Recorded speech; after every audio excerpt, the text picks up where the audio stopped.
जो खाना खाते हो खाओ, कोशिश ये करो कि साधारण खाना खाओ तो ज्यादा अच्छा है, कम तेल मसाले वाली चीजें खाओ तो ज्यादा अच्छा है। यानी जिस खाने से आपके मन में बेचैनी होती है उस खाने को मत खाओ।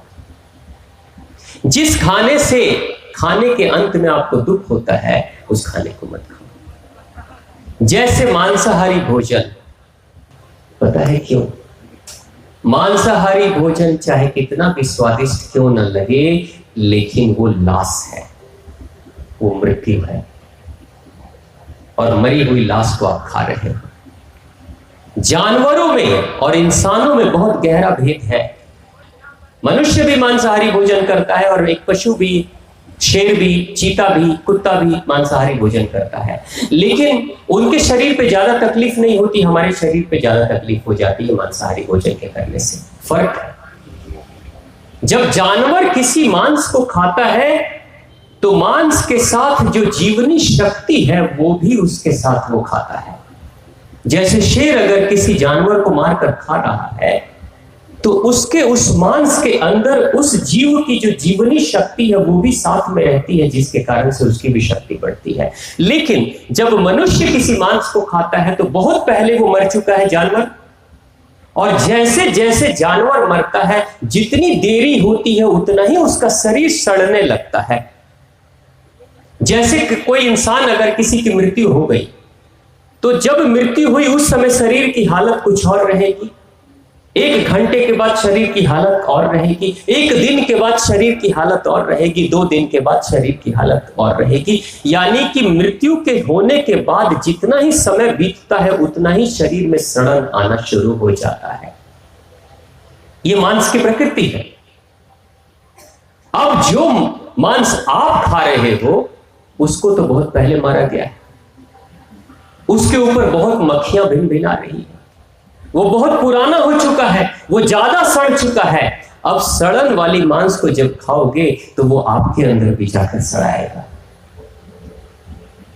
और याद रखिएगा एक बात, जब जानवर मरता है ना, तो जानवर जब मरता है तो मरते समय सबसे ज्यादा पीड़ा होती है उसको, सबसे ज्यादा रोता और कराहता है, इतना रोता और बिलखता है, कराहता है।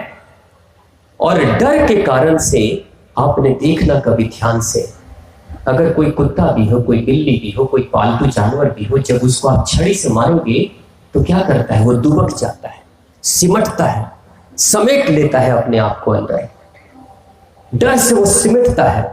तो जब कभी भी किसी जानवर को काटा जाता है तो काटने से पहले वो इतना भयभीत हो जाता है कि वो सिमटता है। तो सिर्फ शरीर नहीं सिमटता, उसके भाव भी सिमट जाते हैं, अंदर सिमट कर दुबक कर बैठ जाते हैं। जो दर्द वाले भाव हैं, दर्द के कारण से वो जो सिमट रहा है, उसके गोसे गोसे में, उसके नस नस में, उसके मांस के कोने कोने में वो दुख के भाव चले जाते हैं और जाकर सिमट जाते हैं।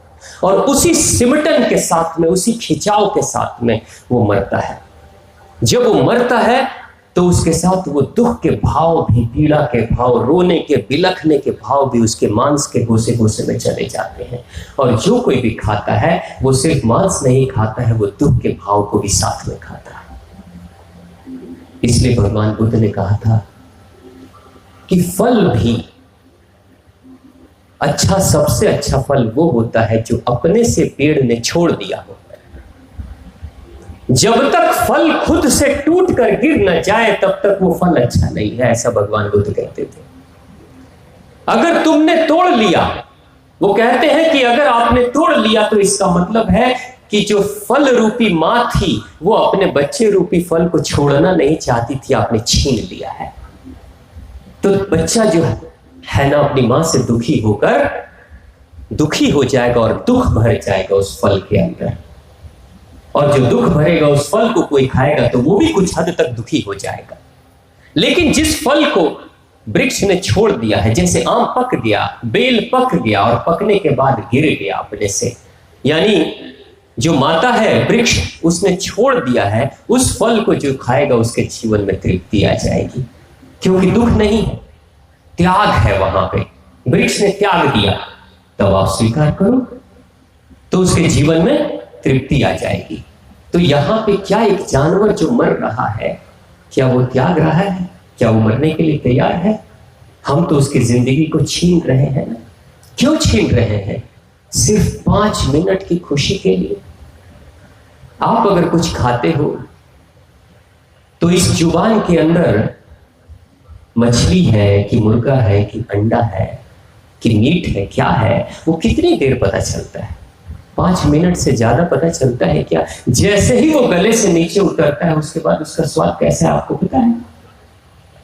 5 मिनट की खुशी के लिए किसी की जिंदगी को हमने खत्म कर डाला।